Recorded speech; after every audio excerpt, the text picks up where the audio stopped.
Cari radioascoltatori parrocchiani ed emigrati da San Zenone e non solo, sono qui proprio in Radio Luce per augurare a tutti quanti un buon Natale, ma sono già passati alcuni giorni, ma soprattutto un felice anno nuovo.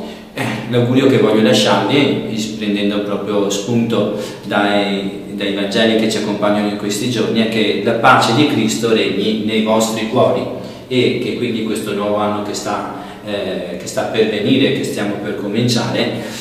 sia davvero un anno in cui la pace del Signore sia dentro di noi, ci accompagni, ci doni la sua consolazione, la sua forza e porti tanti frutti di bene e di gioia in noi e attorno a noi.